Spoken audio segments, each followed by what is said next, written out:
Hey, are you thinking about making a course but you don't know where to start? In this week's session, we're going to start by finding a niche, doing some brainstorming, collecting our thoughts in video-ready documents with CueCam Presenter.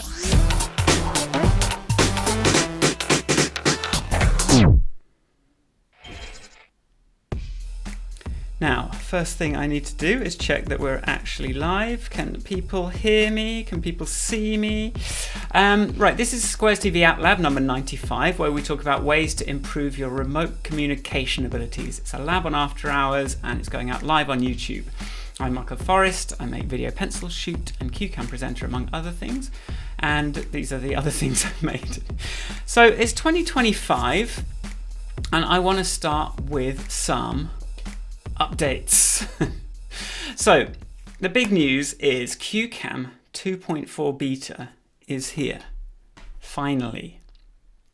Now what does that mean? There's so much to go over, and it's been a real challenge getting to this particular release.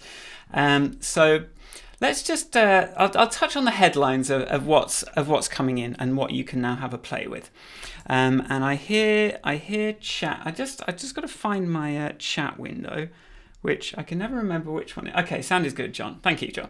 Right now, so I'll touch on the headlines. So this is the new camera window. So the top toolbar still has sort of shoot and video pencil.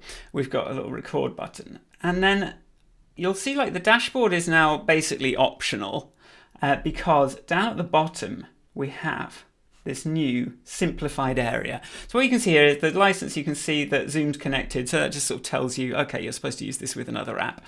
And then we've got basically mic input, camera input. Let's do this with this. We've got like what you're sharing, and then we've got like your headphone, because I just want to encourage headphone use. So yeah, and then this big button is really cool. So what does this give you? This is going to give you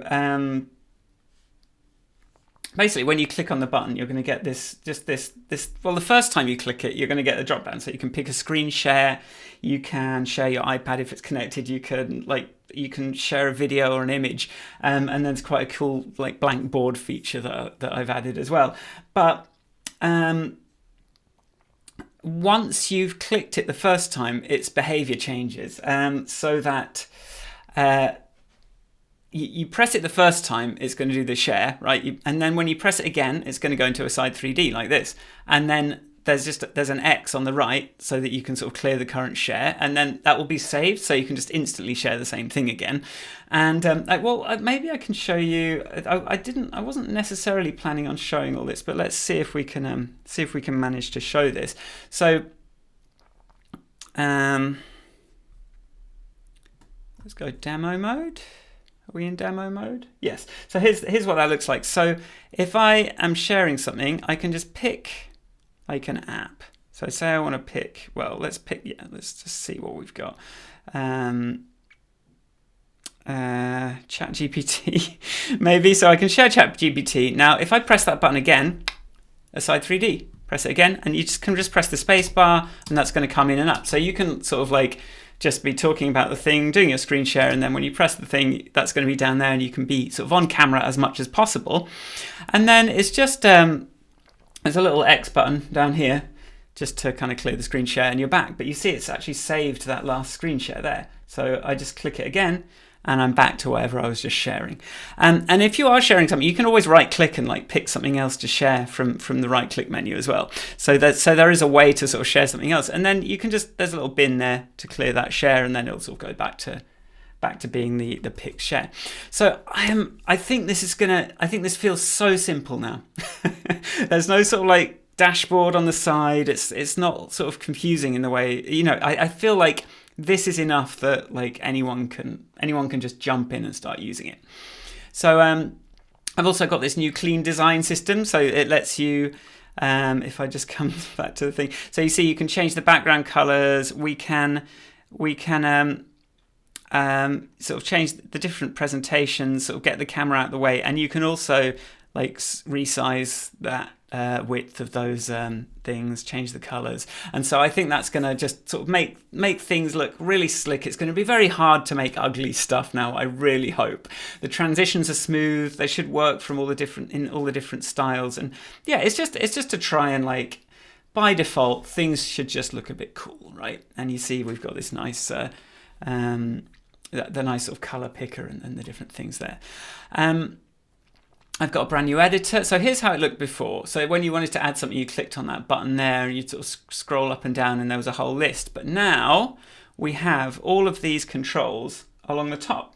So you can add text, you can add images, and you see you can add a video, you've got some options, screen share, you've got some options, like a camera, you can select some options, and then you've got all the extra stuff here. But if you can customize the toolbar, and say you're an eCam user, you can just like drag in the eCam options, and then you've got instant access to your eCam scenes right in the menu. So you see that this is starting to feel just, and then this means we can massively simplify this area. So I can just show a thumbnail there, and then the editing sort of like largely takes place on here. So if I sort of move forwards, videos are much nicer to work. So this is how they were before. They were a bit awkward and there was sort of like these controls were a bit clunky and it was a bit weird. But what I've managed to do is like redesign this. So basically everything you need is in the video thing. So you can sort of mute the clip, you can change the volume, you can change the playback speed, you can cut the mic if you need to, and there's the trim and split control, so they're going to be right in there. And then start is now the button. So we sort of haven't got that big pink button anymore. We've just got like start, record up there. So if you hit start, you're going to go into the new presentation view. So now when you present, so instead of just being like your script still and the button and you're not quite sure what's what, we've got a dedicated presentation window. So this is what is going out. This is your notes for the current card, and then this is the next card. And you can just use the right, I really like this, like you can either click anywhere or you can just use the left and right arrow keys to navigate. So I press right, I'm on the next card. And then if you're sharing something, then the controls are going to appear down the bottom when they're needed. If there's a video playing, then you've got the audio there, but also like with a video, you've got that. But if you had a screen share that had audio, you'd get the volume control. If you're playing music, the volume stuff. And it just sort of like pops out of the way. But you can always like hover down there and it comes back. So that presentation experience feels a lot more, I think, just, normal now, instead of something that you feel like you need to kind of get your head around.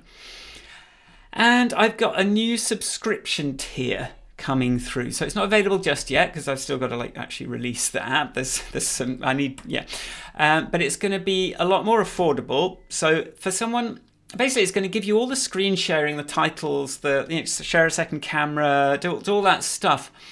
But it just doesn't have all the advanced stuff like camera LUTs, green screen support, the teleprompter window, like the delay calculator, multiple audio inputs, like eCam Live and OBS, all the Stream Deck plugin, all this stuff that experts that I want basically. And if you're kind of in office hours, then you probably want it as well. But if you've just kind of turned up, if you just kind of like want to draw on Zoom, or you want to just like show Keynote and just on your webcam be able to draw on it, like this is a beautiful solution, much more affordable. You're not buying the kitchen sink when all you really want to do, and it's sort of like a way to kind of ease you into my world a bit as well. So that is available now at cuecam.app/beta. So please grab it and bombard me with bugs, please, because I feel like I finally have a chance to get this feeling just right. I feel like that I can feel the end in sight, right? Of actually like CueCam being something that is kind of like just feels like a little thing that just works when you pull it out when you need it. So this is the goal, and we're getting there. So now let's get on to the program that I promised and think about course creation. So what I did want to ask, is anyone actually thinking about doing this? And let me know what sort of thing, and I'll sort of wait to see what comes up in the comments. But I'd like to sort of hear from you, like what have you tried? Put it in the comments if you're watching this after the fact, because I do want to hear from you. Did you get anywhere? Like what sort of thing did you do, and what stopped you? Or So what I'm going to do is I'm going to crack on with the presentation, and then I'll kind of come back to chat and see if there's anyone talking about this. So let's have a look. So this is now the blog post. So course creation with CueCam. If you're thinking about making a course but you don't know where to start, I'm going to help you decide what to teach, give you some tips on building a video ready syllabus. So basically, like the advantage of CueCam is you can make all your notes, but then it's sort of ready to go, ready to record for your teleprompter and everything. So I'm going to take you through this. But the first thing is, like, why build a course in the first place? Like, and the simple answer is, like, to make some money, right? It's a great way to monetize your expertise in a way that truly helps people. So, and what's great is, like, all that time that you put into your day job, or all that time that you put into learning something, if you can turn that into something that helps other people, and they, instead of kind of having to pull together random YouTube videos and like sort of find stuff ad hoc, they're like, okay, here's a course. It's $100, but it's kind of like start to finish. It's going to guide me through. I'm going to go from knowing nothing about this to being pretty good at it with this course. People are prepared to pay for that, like career development, just personal development. And it's sort of like it's sort of like an antidote to the chaos of the internet. You can learn stuff, and kind of I do, but sometimes people just want kind of like the steps. And this is And with course creation, we have an opportunity to do sort of like stuff that really sort of speaks to people that haven't previously had those kinds of resources. So, on the money thing, you'll probably only sell one or two, right? Let's be real. Like 99% of these things don't go anywhere. But you never know, you might sell 1 million of them. So this is sort of like, let's hope for the latter. But, be ready for, you've got to try these things and do it for the joy of doing it sometimes. So step one is, you got to find your niche, right? Because it's very tempting to do something with broad appeal, right? Because that's the biggest possible audience, right? Oh, let's do something really general, so lots and lots of people will get it, right? No, that's a really bad idea. Because the more general the subject you choose, the more competition you're going to face from, not like big influencers might have done something already, and then big companies might be doing stuff as well. So as soon as you do something that's too general, you're going to be floundering around, and no one's probably going to see what you've done. So you need to choose something ultra specific and just go really hard on that, like really technical, really detailed, something that just only you really know about. Just something that you know everything about, no matter how boring you think it is to most people, right? Because the beauty of the internet is that there's a whole world of other weirdos just like you, and they can Google, YouTube, Instagram, and TikTok, and they could just find you, right? Because there's opportunities to be found. And so as an individual without a huge marketing budget, just like you can do something that will speak to really loudly to a few people rather than trying to, speaking inaudibly to everyone. So just think of it like this. Imagine you just came back from a restaurant or like a coffee shop or something, and you were really inspired by the French pastries, right? And you were like, I really want to learn how to do that. Are you searching for like how to cook? Or are you searching for how to make the perfect French pastries? So don't make a course called like Cook Like a Pro, Essential Skills for Every Kitchen. I got ChatGPT to come up with them. How to cook, right? No one's searching for that. And if they are, they're going to find like Jamie Oliver or Heston Blumenthal or something. They're not going to find you. But if you're like, maybe French pastries, there's some famous people in that as well. But if you make like the art of French pastry, I should have really put these on. Shall I see if I can,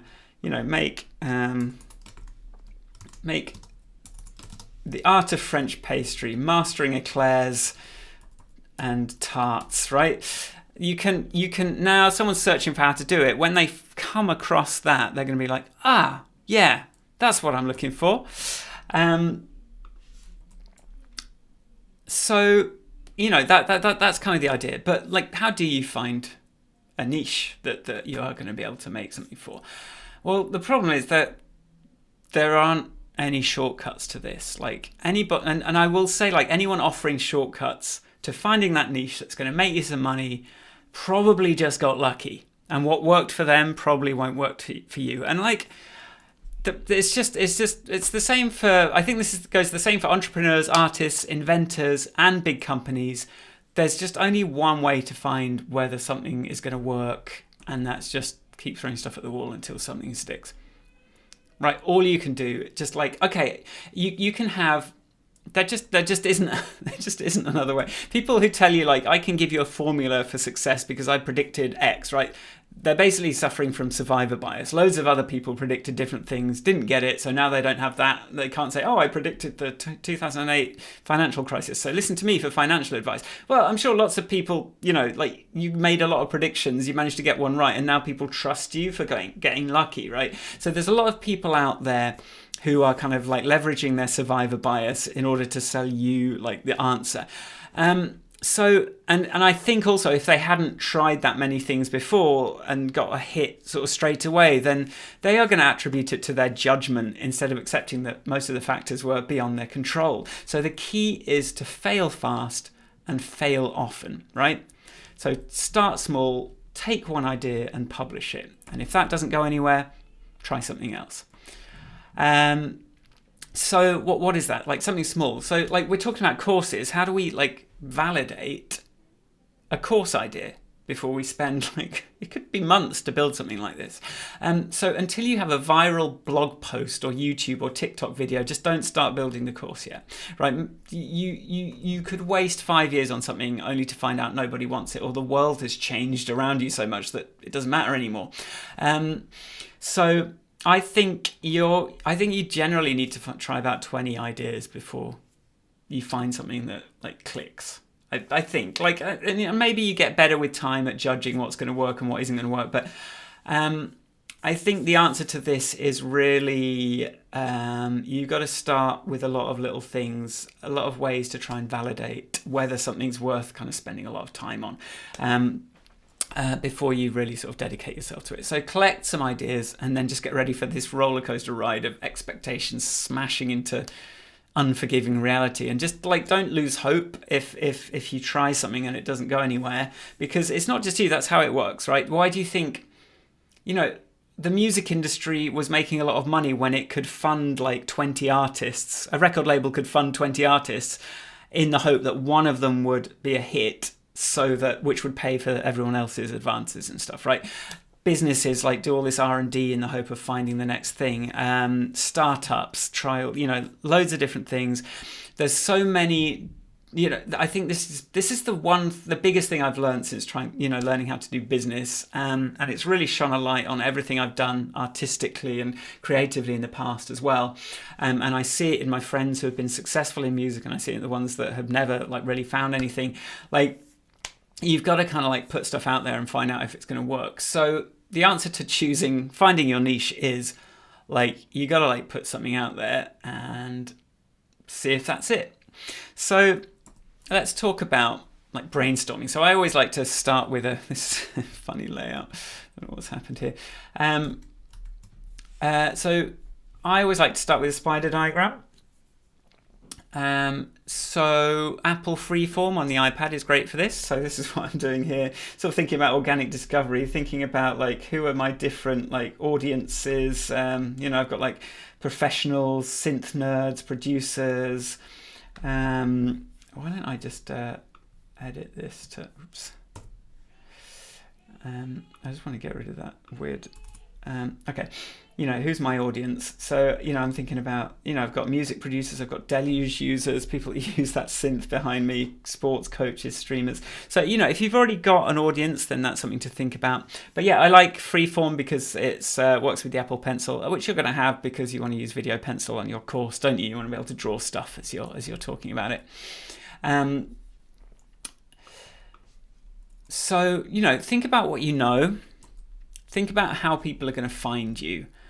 If you already have an audience, like what do they want to learn from you? What can you put together? Or do you need to play to the algorithms? Do you need to like come up with some titles that might be specific enough that people might be searching for a video about it or a thing about it? So this is we're validating our ideas, and so I'll be like, okay, here's some thoughts like how to. Oh man. Let's just try and oh no, we're back. I just want to make sure that that's all looking good. Yeah, okay, we're on the beta. It's fine. It's fine. So you can sort of think about, now my background's being weird. What do I do here?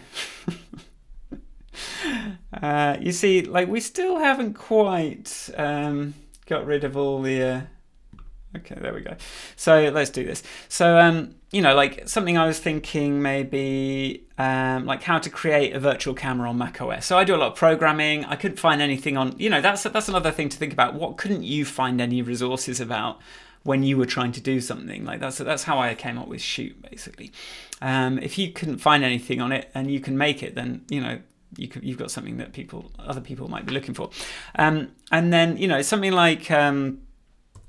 What was I talking about? Like easy special live streams. So like maybe a course, like think about structure and chapters and things. So, lights and cameras. So here I'm like thinking easy special live streams. Talk about lights and cameras, talk about streaming software, video and audio capture, asset creation, like making little video clips, making little bits of music, services, like, how you're going to have your comments showing up, donations, like, and then the planning with CueCam, like promoting it.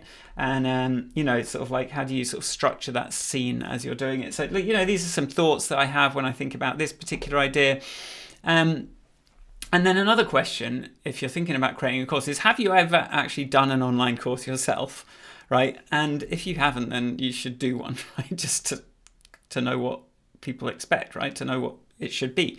So you've heard, I could make some money doing this. I know about this, but like have a look at some online courses, see what the competition's like, see what the sort of... see what that language is like. So then, we can talk about experiments. Once you have a few ideas, it's time to come up with your first proof of concept. And, just what video could you make to validate your ideas? Because you're going to be making videos for your course, so you should probably make a video for your proof of concept rather than like a blog post. So, talking about videos, like how long... a good question to ask, I think, is like, how long should it take to produce a video? How long does it take to produce a video? So let's have a look. This is how long it's taken me to make a video in the past. So if you jump straight in with maybe with a bit of a plan for shooting something. I've done this with like some music stuff, like or kind of like things for my YouTube channel where I've had an idea, but maybe I didn't really have a script. I just sort of started kind of shooting and recording bits, and then it can take like 1 or 2 months to put together a video like that, which is a very long time. Like I've spent like, I did one that was like 3 weeks of like 12-hour days just trying to get this video into something that was watchable, and part of that was that there was no script, there was no real structure up front, so I ended up having to make all of these assets after the fact. But if you start with a script, but like say you have sort of multiple shoots and a lot of editing, so you've got a script, you know what shots you need. Like I use Final Draft for this, and I sort of make tools to sort of generate stuff. But you can start with a script, do some shoots, but you're probably still looking at like 3 weeks, and I'm probably talking full time, so that's a lot. If we talk about like computer based, like a software demo, then with a script, like edited, maybe you can do that in a week because you don't have to go out and put on a costume, you don't have to dress up, you don't have to do all this stuff. I mean, obviously, like a film is technically a video, so you could take like 5 years to make it. But I'm just saying, like for me, for my YouTube channel, you can have a look at youtube.com/Michael Forrest. You can find my stuff. You can sort of see the kind of thing. So like a 12-minute, half hour, I've done some different styles of things, but I think like you can probably do something computer based in about a week.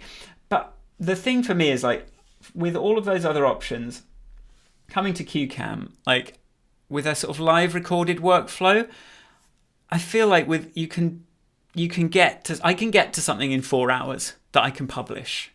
And yeah, I've had a fair bit of practice at doing it, but like I can go from like writing the script, recording it, getting all the assets together, shooting it, which is crazy. Like, you might get it the first take and then it's just done, but which sometimes happens. But if you don't have to edit, if you don't have to do all that mucking about, you can potentially get to that sort of like it's like a really nice like you can get it to. I reckon you could do something that will validate your idea with a bit of practice on CueCam, I reckon you could get to something in 4 hours that like, and I know that's a big, I think I could get to something in 4 hours, and like your mileage may vary, I don't know.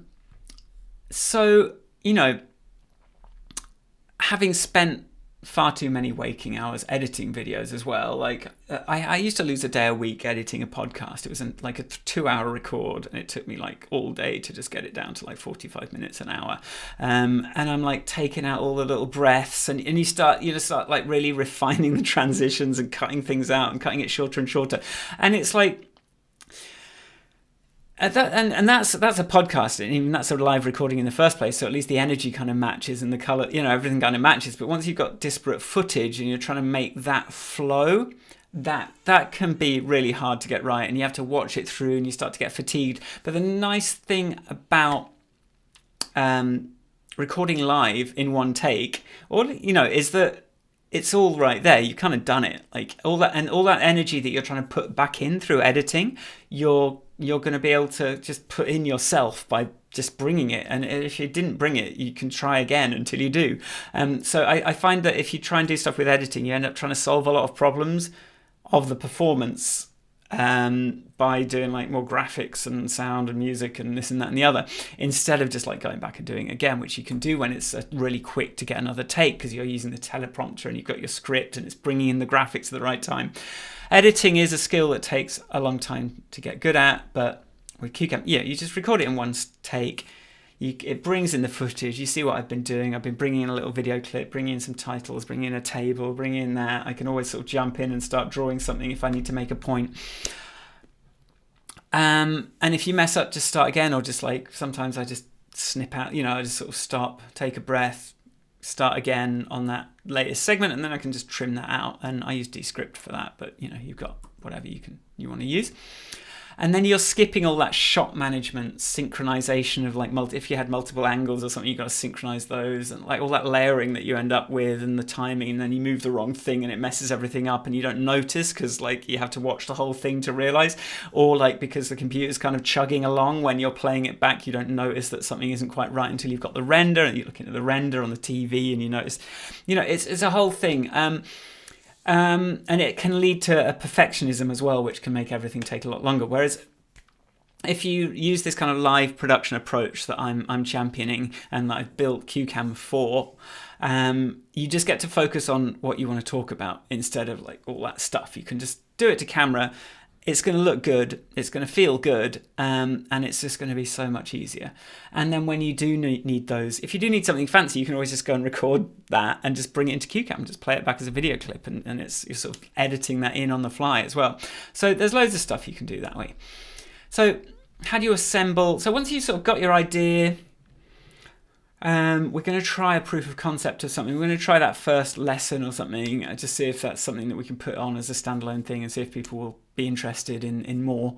All you want to do is just start a CueCam doc. For any of the ideas you've got, just it's a good way to start like collecting those things, because it is quite text based. So you can sort of like this is something I'm thinking about. Like I want to talk about like how all this, you know, the video stuff works when you're doing like on Mac OS. And one of the things that I've had to learn is like how does time, I've got to learn to think about 30 frames a second. What is a millisecond? What is a microsecond? What is, you know, frame rates in video, frame rates in audio? Like how long does it take a CPU operation to run? So this is something I've been thinking about. I thought maybe I'll do a course on you know, maybe that's a lesson, understanding time. And so I can start like, you know, bringing together these little cards, and all I've got to do is like put some text on a card, and then maybe I want to put a table in. It's really easy to put a table in with CueCam. You can just use that little table syntax. I found that really useful. And then you see here I've sort of collected some screenshots. So like as you go, as you're kind of exploring the problem, you can sort of like grab those assets, and then instead of just being sort of loose in a bag and you forget why you forget why you took, you lose the screenshot or you go and take it again, you're actually able to immediately start to bring those materials together in a place into context where you can add some speaker notes, and then when it shows on screen, you'll be like, oh, and this is what I wanted to talk about. And it's just a way, you know, basically it's like, you know, a video production ready document that's still quite easy to edit, right? That's kind of the thing that I'm going for with CueCam is see if, looks like we've still got some beta bugs. You want to get things it is text oriented, because I think that's the quickest and most effective way to get ideas down, right? Slides, I don't think a keynote presentation is a great way to collect ideas. You end up writing the thing you want to say in the slides, right? Whereas, you know, if you try or you can write a script. I think writing something in Final Draft is great, but then there's no way to collect the assets, right? If you're using a scripting thing.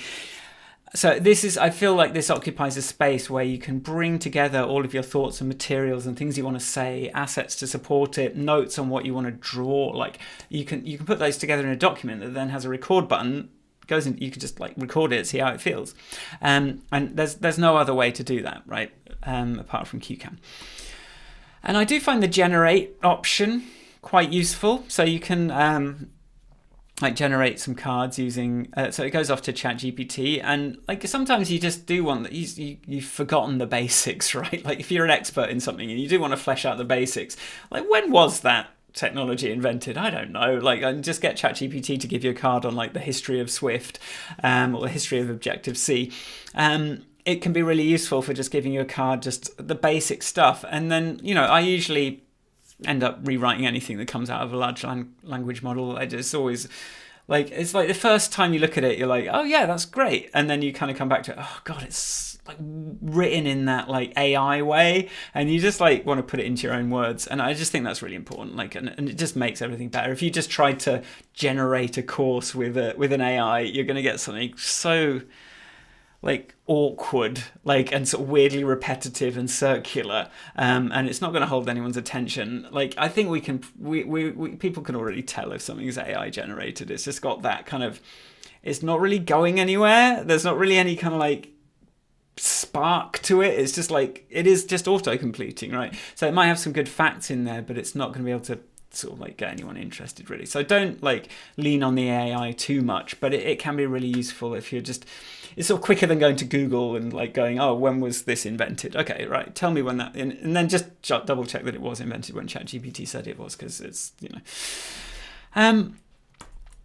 So and another thought around this is like, if you do have some bigger ideas, then you might find it useful to you know, create a structure on your file system to organize your documents.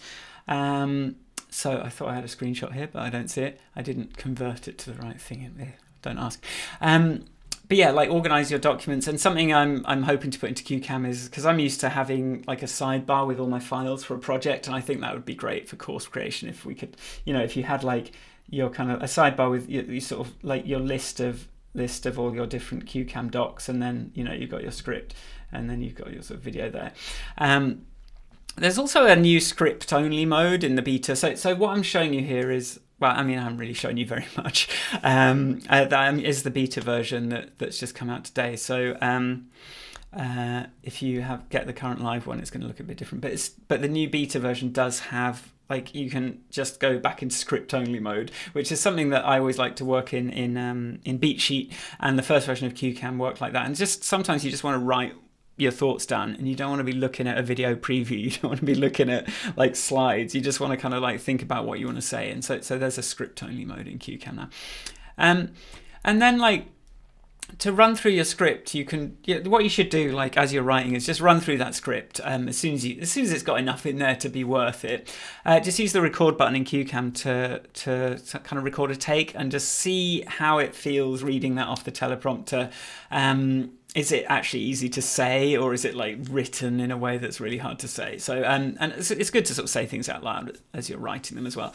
But yeah, like it helps you get a feel for the flow, and it also makes it easier to judge how to break up your cards and what sort of thing you should put on them. So so basically what I'm saying, you know, which I have not summarized, I'm saying you can make money with courses. It's one of the ways that especially if you've got an audience and you're looking for a way to make it, like, I think a lot of creators end up sort of doing a course or something because, like, ad revenue is nothing on YouTube. You don't even get paid on TikTok as far as I can tell, unless you've got like 1 trillion followers. But if you've got a niche of enough people that want to learn from you, like, actually, like, a course creation is quite good. I haven't talked about the platforms, and there's the platform, I know there's a few sort of course creation specific things, but you don't even necessarily need something like Udemy or Kajabi, is it called? You could just, something like, is it Gumroad, is it called? There's there was a thing in the UK. There was a like flat rental site called Gumtree, but I think Gumroad is the thing where you can just like upload 10 videos and put a price tag on it and sell a course that way. So there's loads of different ways to distribute it, but we'll get to that another time. But yeah, you can potentially make money with this, right? This is a way to, all those years you put into this job, and you've learned some stuff that you think other people going into that job would find useful. And you want to make some money without having to, you want to potentially be able to sell a lot of them unexpectedly. This is a good way to do it. But, like all of these creative things, like any entrepreneurial thing, like it's really hard to predict what's going to be a hit and what isn't. And no one can. And the people that think they did probably just got lucky. So you've just got to try stuff out until you get like that video that suddenly spikes and you're like, right, people want that, and then flesh that out, rather than spending ages on something that you don't even know if people are going to want, because it can be quite time consuming, and you've got to be quite rigorous with this course stuff. And then collect your thoughts. Spider diagrams are like freeform. Collect your thoughts in CueCam. Start to sort of put little scripts together in CueCam. It's a great way to sort of bring together what you want to say in a structured way and be able to bring in some assets and sort of start to kind of see very quickly if that's going to come together. And then what we're going to do, what I'd really love you to do is to spend this next week, because my next live is in 2 weeks.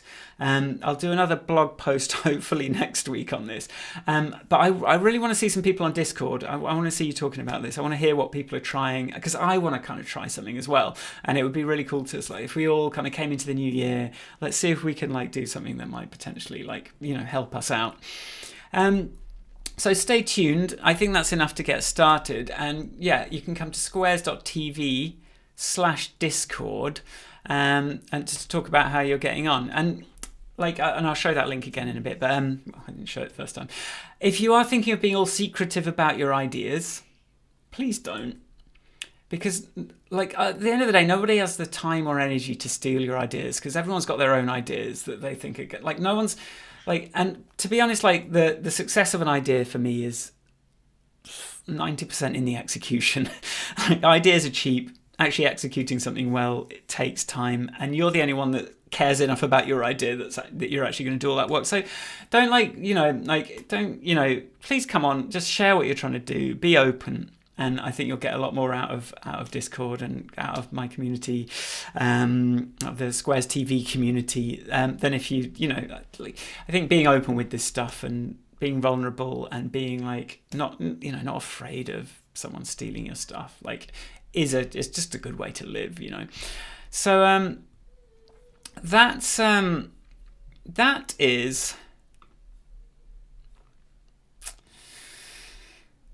my sort of first session on course creation for January. This is what we're talking about. So with that, and it is 6:30. I really thought I was going quickly on this. So what I'm going to do now is I'm going to do a break the fourth course.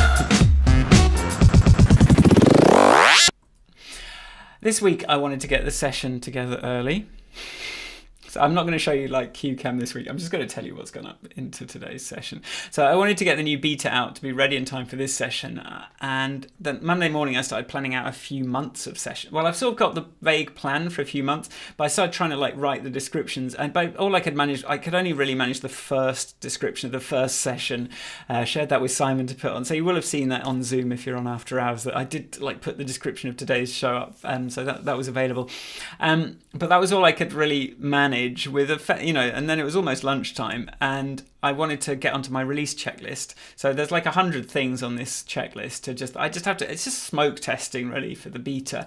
And just like it got to like 5:30 p.m, which is when I've got to take the baby, and I'd got to number 40 out of 100, and like every single thing had been a little bit wonky, but yeah, and it took ages. But thankfully, like this time around, like because this was leading up to Christmas, it was taking me. I just wanted to get this beta out last year, and it just wasn't. It just things kept tripping me up and slowing me down. So if I came across a problem last year, it was like taking me 3 days. It's just losing most of the week to each thing, and then like by the time I'd fixed that, I'd just sort of forgotten where I was anymore. But luckily, these were like 20-minute problems, so by the time I got to the end of Tuesday, I actually had it all. I'd sort of managed to get through the list, and then this morning, I sort of spent.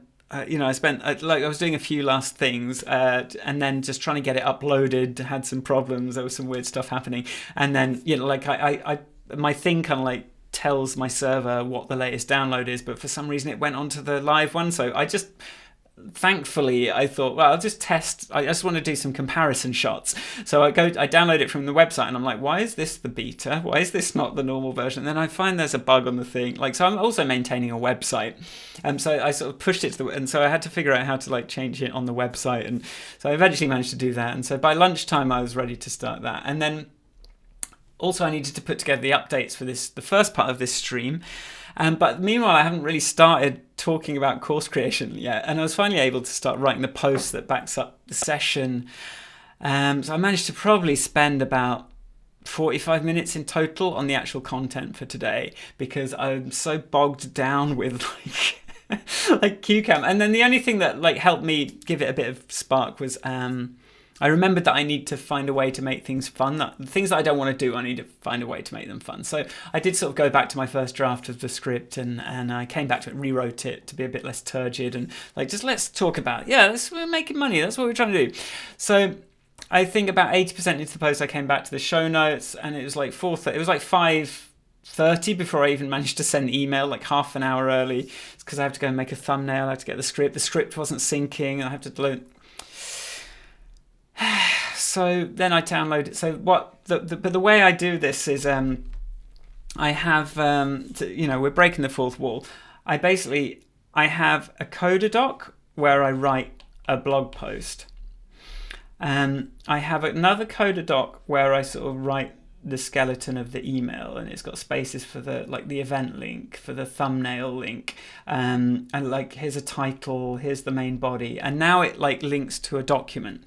On my CueCam server, this document is automatically synchronized and converted into a format that can be rendered on the web, but also can be downloaded as a video script. So that which means I can just sort of focus on writing this content, knowing that it's going to turn into a blog post, which I can share on the email and then also download as a script and present to you on the video, right? And then people that miss the live stream can still, and then this, then my system will email so then this creates some markdown, which on my other server, on my Squares server, I have a little web form which has my mailing list, and I paste the markdown onto here, and then that sort of like gradually sends out 6,000 emails. It takes like a couple of seconds for every like 200. So it took like 10 minutes to send all the emails out, and it was like the clock was ticking. So I have this. Like if I didn't have, and then like I had issues with, like today I had issues with this part of the workflow because I put a question mark in the post title, and then there was a bug on my server that didn't like the question mark. It couldn't find it on there to sort of turn it. And so then that slowed down being able to like get the link for the blog post, which I needed to put into the email form, which I then needed to do to send out the emails.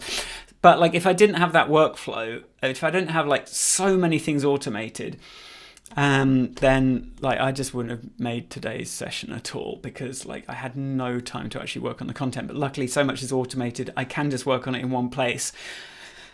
It wasn't too bad. So the other thing was I was really hoping to have a haircut before today, but the place I want to go to, because we've just moved house, it just still hasn't opened up after Christmas, so I'm still kind of like all shaggy.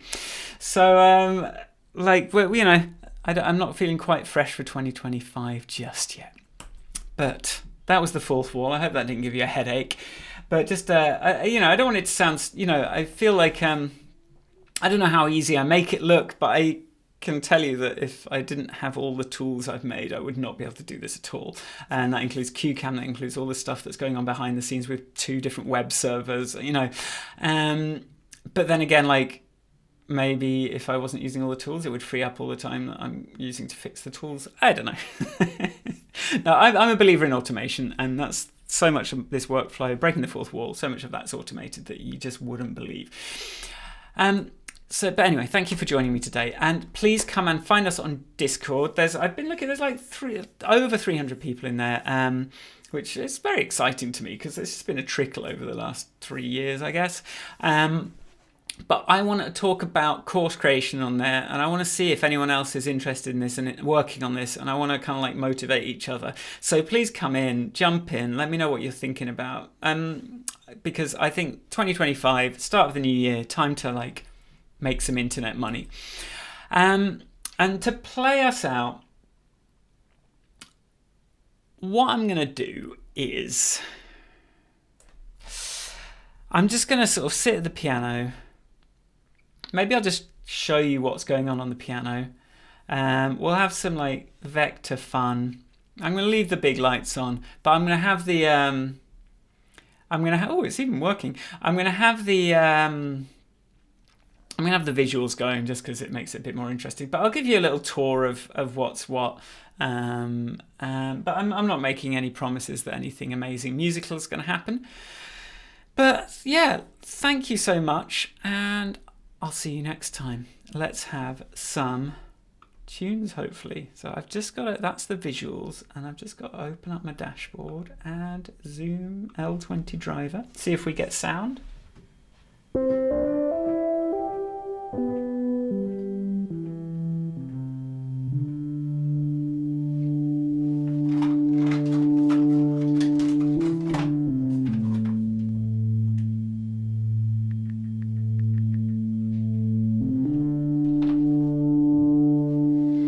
So, right, headphones.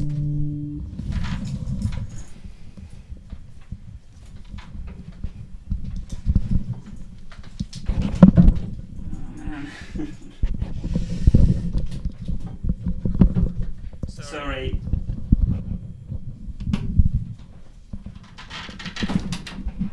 Alright, I'll put these on.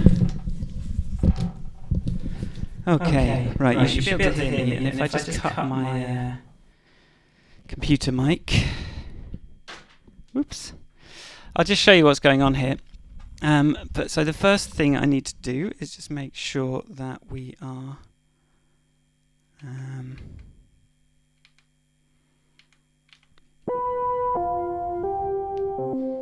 so I've got this iPhone app which has a piano on it, but I need to make sure that the Bluetooth is connected.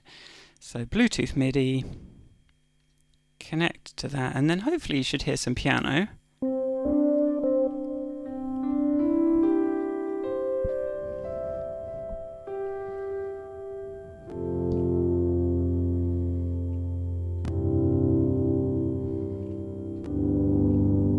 And then if I turn on this deluge, oh, I know what I need to do. I need to bring the iPad over so I can see what you're seeing. Oh, is the shoot not? Oh, it's because hold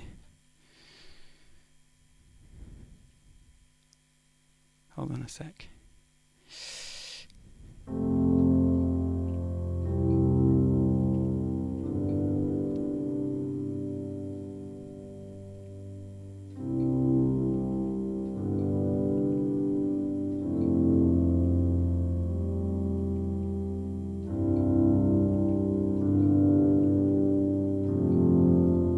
So when I'm playing, the MIDI is also going to the Moog over there. So if I turn up the volume on the Moog, you'll hear a little bit of synth as well.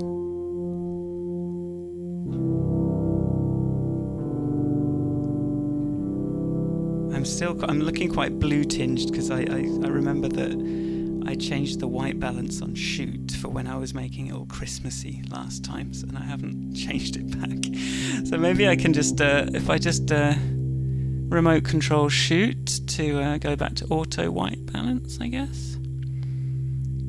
Where is it? Let's go, there we go. Get that a bit warmer. You can see my nice colourful jumper properly.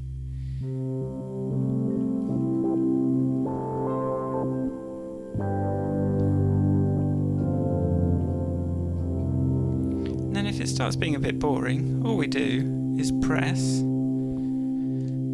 We start bringing in some